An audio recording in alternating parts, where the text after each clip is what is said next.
Today, my husband and son are off to see one of the 7 wonders of the world, the Great Pyramid of Giza. Honestly, it wouldn't be an exaggeration to say this was the main reason for their Egypt trip. Waking up to a view of the pyramids and the Sphinx right outside the window. How surreal is that? They're having breakfast on the rooftop of the hotel with a direct view of the pyramids. A meal with a view, indeed. Today, they'll be heading inside the pyramid complex. They booked a tour package through Expedia again, using one key cache for the reservation. This time, they picked an all-inclusive package. Everything's covered. That includes a driver, a tour guide, pyramid admission tickets, a camel ride, and lunch. The reason they didn't just hire a driver is simple: to avoid getting scammed by camel touts. It's hard to imagine visiting the pyramids without riding a camel, but stories about scams are everywhere. It's pretty common. They quote you $50 for the ride, and then once it's over, they claim they meant $50 or euros, not Egyptian pounds. Some even charge extra for photos or for taking a short break. Having a guide helps avoid all that. That's why they chose a tour with everything included, camel ride and all. Expedia had several pyramid tour options, but they picked one with decent reviews and a reasonable price. Thanks to a discount, it was around $66 for 2 people. And since they used Expedia money, they didn't pay anything out of pocket. Over breakfast, my husband suggested taking a family photo, with the pyramids in the background. So we did a quick video call and managed to grab a screenshot. One more memory saved.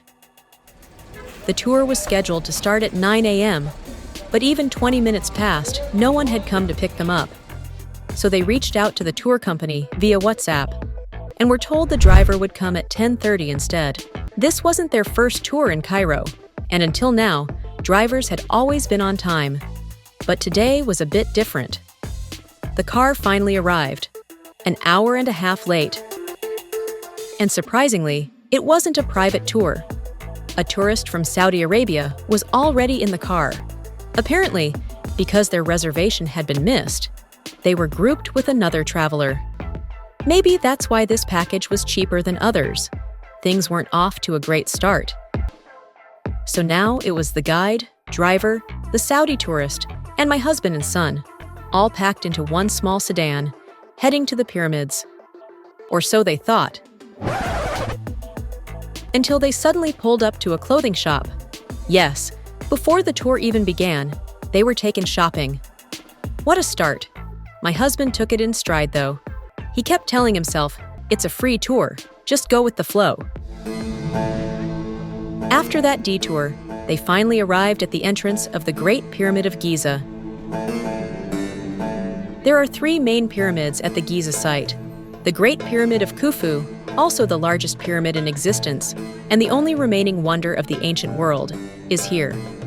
To its southwest stands the Pyramid of Khafre, Khufu's son, and even farther southwest is the Pyramid of Menkaure. The Great Pyramid is 138 meters tall, Khafre's is 136 meters, and Menkaure's is 61 meters. They hopped on a shuttle to get closer. Seeing the pyramids up close is a completely different experience than viewing them from the hotel balcony. They arrived at a viewpoint where all 3 pyramids can be seen together. That's what they call the panoramic view. At this spot, you can ride camels or horses and take pictures with the pyramids in the background. Following the guide's lead, they mounted camels and headed off for their photo op. And yes, they nailed it. Those classic travel photos. They moved in closer to explore the pyramids more intimately. The pyramids date back to the 26th century BCE, during Egypt's 4th dynasty. Khufu's pyramid was built first. You can still see some of the original white limestone casing at the top of the Pyramid of Khafre. The entire pyramid was once covered in that limestone, but most of it was removed and reused for later construction. Only the top portion remains, untouched, because of how steep it is. These pyramids were constructed during a time when the pharaoh's centralized power was at its peak. Scholars believe the pyramids were meant to showcase the pharaoh's authority. Even ancient Greeks and Romans visited the pyramids as part of educational or cultural trips, maybe like an early version of a school field trip. Next, they visited the Great Sphinx. It has the body of a lion and a head believed to represent a pharaoh. At 73 meters long and 20 meters high, it's considered the largest monolithic statue in the world. Legend has it that the Sphinx was carved from leftover rock at a nearby quarry during pyramid construction. And what's the go-to pose for tourists at the Sphinx? That's right, pretend you're kissing it. Even my teenage son couldn't escape the guide's enthusiasm and joined in for a photo. I'm sure it'll be a funny memory someday. They wrapped up their pyramid tour around 1 p.m., perfect time for lunch.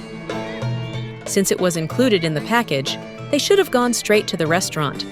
But wait.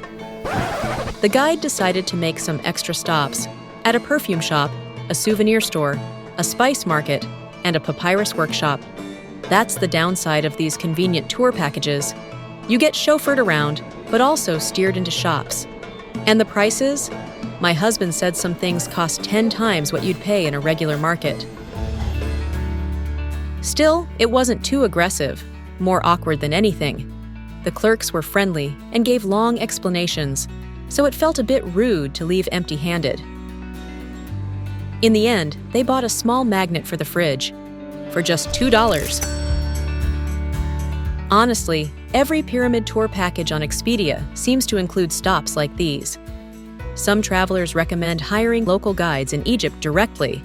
That might be a good alternative. But if you're using Expedia Cash like we did, these packages are a cost-effective way to save on guide fees, entry tickets, and even meals.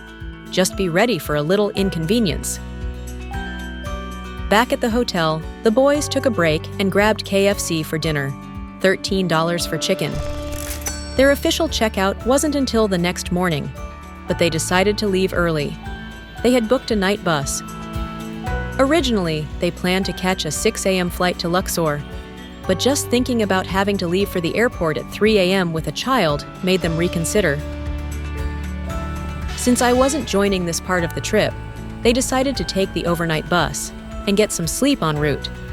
That meant checking out early, even if it felt a bit wasteful. Luxor lies about 400 miles south of Cairo along the Nile River, about 650 kilometers. It's a 1-hour flight, 7 to 8 hours by car, or about 10 hours by bus. The long bus ride is mostly due to stops at 3 stations within Cairo. Just like their trip to Alexandria, they chose GoBus again. The fare was 1,140 Egyptian pounds, roughly $23, about a fifth of the flight cost. They spotted their bus just across the street. They snagged the front 2 seats on the second floor, seats 18 and 19. Being in the front meant they could prop up their legs a bit, and with no seat directly behind them, they could recline freely and enjoy the view through the big front window. If they stayed awake, that is. The bus departed at 10 p.m. and was expected to arrive around 8 a.m. So their long day ended with a long ride. By the time they woke up, they'd be in Luxor. They've had quite a day. I really miss those two. This has been PoinTrippers, traveling the world for free.